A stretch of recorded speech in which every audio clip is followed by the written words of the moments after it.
Hey jet setters, we're still at Wacol River, and we're going to do a. I'm here with my brother-in-law, and he's not too bad on the camp oven cooking up stuff and that. So I've been allowed to start the fire. I've been told to keep my mitts out of it. And he does his magic specials with his secret herbs and spices and what he does. But I've got to go get some more wood, so I'll head off. I've got the fire going. I'll show you that. And as he does his process with his meat, I'll get him onto it. These flies are really friendly out here. Never without a friend, that's for sure. But anyway, cheers. I'll show the fire. Okay, here's the fire. We are getting down a little bit of wood, but we'll go get some more, and there's plenty around here. Now that's a pretty good fire, isn't it, eh? If nothing else, the fire takes a lot. Rightio. Okay, I've got the fire going. Just meets expectations. The cook's just about to come on scene, so we'll get to him. Okay, this is my brother-in-law. He's absolute a wonder with what do you call it, crockpot meat. Meet Mark, my brother-in-law.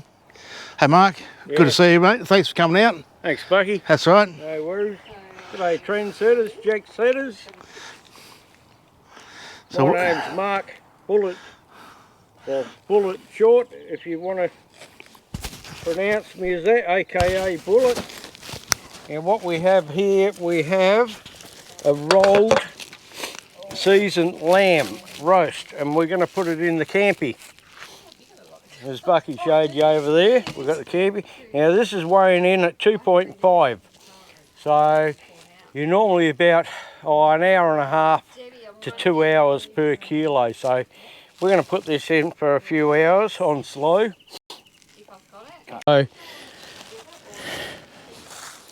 So all I'm doing here is I'm taking the plastic off. I've got nice clean hands so that I don't get any bugs. Yep. Don't throw that in the fire. It's not good for the ozone layer. So what I'm going to do is pat dry with a tea towel right around to get rid of that moisture, because the plastic, it's made it sweat. Preparation is the key, and cooking. So, righto. These are the ingredients here, because I don't drink alcohol. That's 0, which is as good as the real thing. Just a red, nice red. The garlic, just for flavour, marination. And I've got a pork ribs rub, which is just as good as anything else. It's got all the ingredients of all the rest. That's from Bunnings. So it's about $9, I think that is. You can get all sorts, different ones. And just the good old salt and pepper. Goes a long way. You know, you don't really need that when you got the salt and pepper. But I'm going to put that in anyway. That dries, your salt will dry out the fat a little bit and give it a little bit brisking. So, yeah, so all I'm going to do there, just make sure the hands are clean. I'll lift this up like that, throw that there.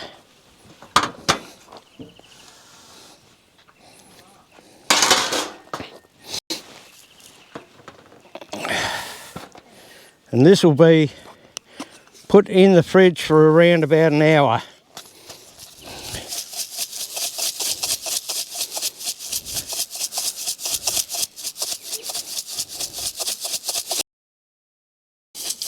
To roll in that, you use a fair bit of it, it doesn't matter. That was up to the label there. It's probably about a ½ inch left in there.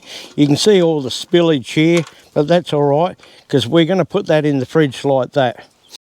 So you just wrap that back up in the tea towel and put it in the fridge? Yep. Right. Now I'm just going to rub a little bit of garlic as well into that. You course the meat at all? No, if it was pork, yeah, but lamb, no. You can put cuts in it, like little dagger marks in it. If you get a close up of that, Bucky. Yep. See what it's doing, it's just coating. It's a messy bloody job, like it's, but I mean that it works. It works, yeah. I mean, like at the end of the day, your tea towel there's got to be washed anyway, so. Yeah.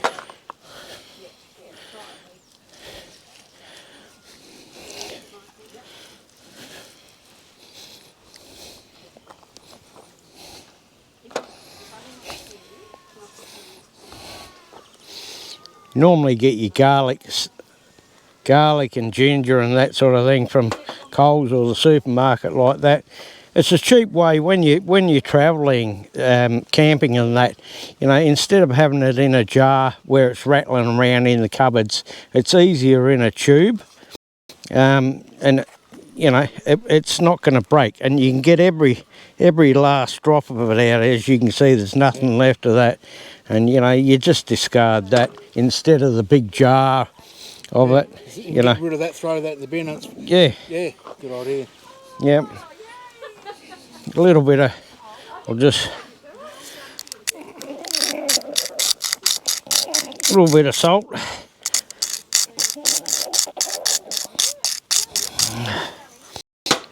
A little bit of cracked pepper. You don't need much, just a little bit. All right, right, okay. Yes, and just remember, this is non-alcoholic. That's what because the handbrake won't let me drink the real thing. The handbrake is his wife. Her name is Debbie. We'll just call it DJ for the moment. So that's what it looks like, Bucky. So top job. So that goes in the fridge for about. It doesn't look the best, but I mean, like, you wait until it's cooked and see it, and that goes in the fridge now for about an hour to soak through. That just rolls through like that. If you've got a skewer or a peg or something like that, you can peg that up. Go get one. Close that up like that, and keeps it all in there. Yep. That tea towel will get wet, as you can see there, but it's going into your fridge. Your fridge is wet anyway. If you want, and we will do it, just for safety's sake, we'll throw that in there, even throw it upside down to keep it together, and that's it. Leave it in there for an hour and a half. That'll give us time to get the coals going over there, because never throw it in a real hot fire, because it cooks too quick. So we're looking at cooking for about 4 hours, so that'll bring us up to dinner time. It's say 2 p.m. now, Victorian time, well, New South Wales time. So we'll put that in at say 3:15, and it should be right by 7 o'clock dinner time tonight. Does that mean we'll have a couple of beers in between now and then? I don't drink, Bucky. No. I'll have a lemonade. Okay.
Right, good afternoon, trendsetters, jet setters. We're back again. It's 3 o'clock somewhere in Australia. 3 o'clock. It's the rehydration session with the Great Northern Zero. Good stuff. Righto. Got to be responsible. Righto. This lamb is ready. It's pat dry, no moisture in it. So what I've done, Bucky's got the camp oven all ready and nice and warm. It's probably on about 200 degrees, 220, just by the look of it. If you have a look in there, Bucky, I've put a little bit of water in it. Yep. You know, because we're going to get a little bit of oil Coming out of it, yep. out of it later on. And I'll try not to burn myself. And this is going to be very tight. So hopefully it just fits in there nicely. Look at that. Bloody beautiful.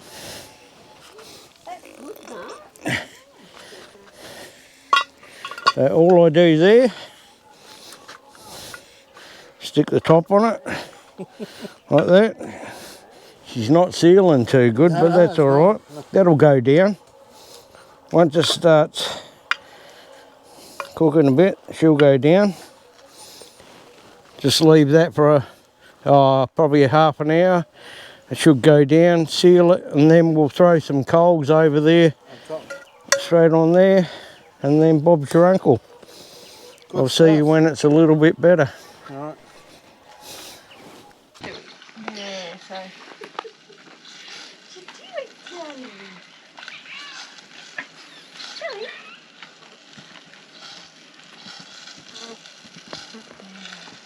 She's sizzling away, Bucky.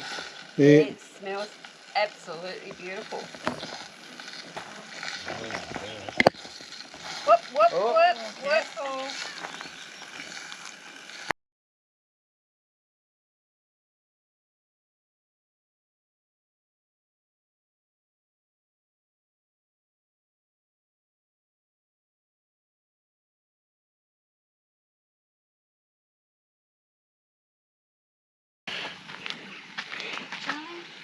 Okay, the cooking's been done. And Mark, do you want to show us the end result. end result? There we go. And we'll let you know what it tastes like. Usually it's got some onions in there. Ooh. Good stuff. Let that rest for a few minutes while we sit back and enjoy the rest of the fire. Ooh. And have a zero wine.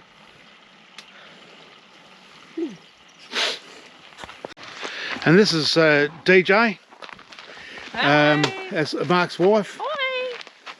the Entrepreneur. entrepreneur. I've heard it been called the handbrake, but Don't believe anything he says. the what a awesome looking bloody feed you got here. Have you got tongs, Debbie? So how long was that on the fire for, Mark? In the end? 4 hours. 4 hours.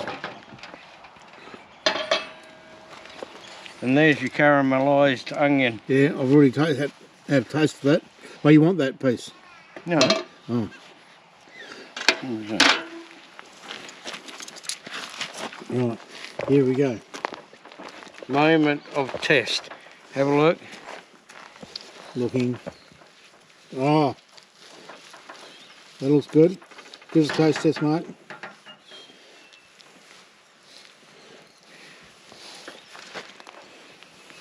Okay. Oh, very soft on the finger. No. No. Look at the juice coming out of it. Geez, that bloody garlic. Tastes a bit Wow. of skin. Your turn next. Oh, yes. What would you give that? About a 4? Well, I haven't had to do a taste test on a roast before. But at Normally home, fish and chips or a hamburger, yeah, isn't it? yeah. There's just something different about that taste. That's That one.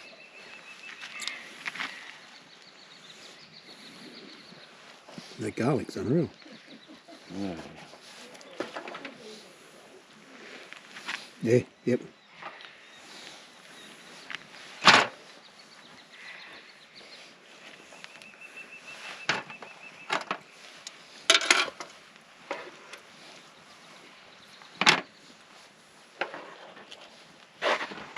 Nothing like a campy. Yep.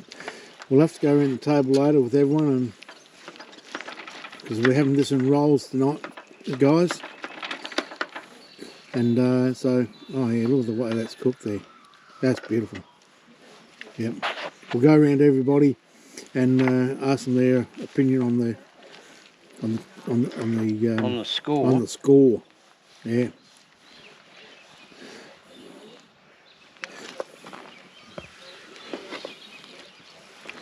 Want to do that, Charlie? Okay. What's your score on that, Charlie? You? Not saying. Okay. We just finished our evening meal, and we're lucky to be in Bullett's kitchen today, and you would have seen how he rendered the meat, if that's what you call it, massaged it all up, put it on the campfire for 3.5, 4 hours or whatever it is. He can tell you about that in a minute. But a bit of a taste test. There's 3 others here, or 2 others plus him. I'll give this, as a roast goes, a 9.4. That's how I did it. We had salad, we had gravy with it. Awesome. Different. He's got some different sauces and stuff. What he's here. There's plenty of meat here for tomorrow's breakfast. Charlie thinks it's fantastic. But okay, Bullet,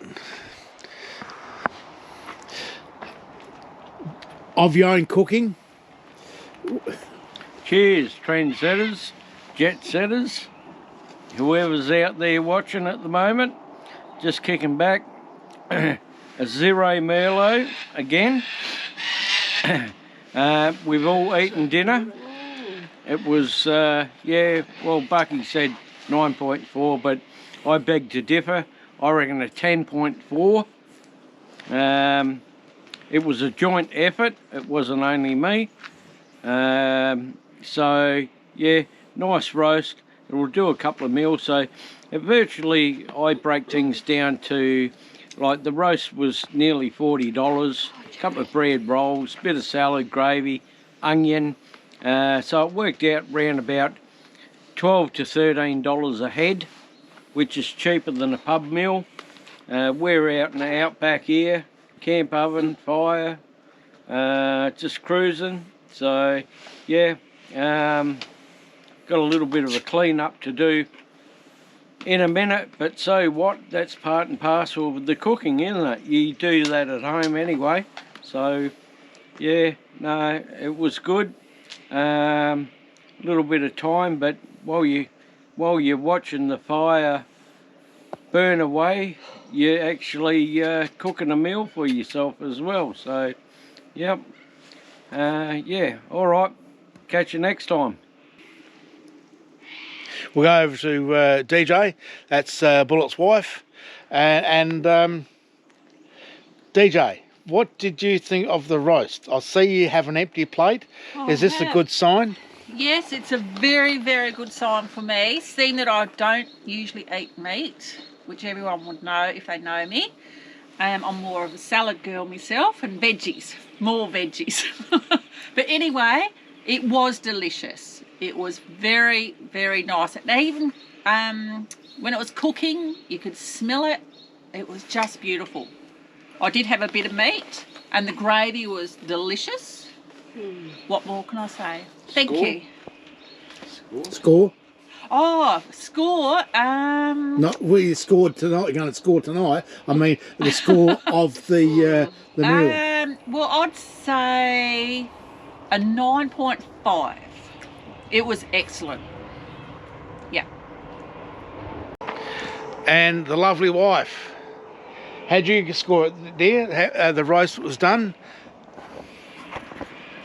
Well, I'm very, very pleased with you, with my husband actually saying that it's the squeeze here, and he didn't even say that, which I'm very, very happy.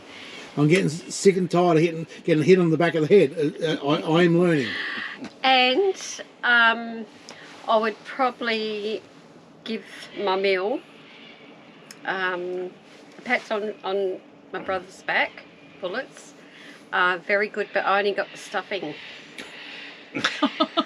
So how do you rate the stuffing? And the stuffing, I'd probably say 8. 8. And the salad, 8.5. So your total score of your roll and everything? I think that I'd give it a 9. A 9, okay. Yes. Yeah. Well, there we go, trendsetters. We got it. Scores around the table. So we'll end this roast cook up here tonight, this afternoon, and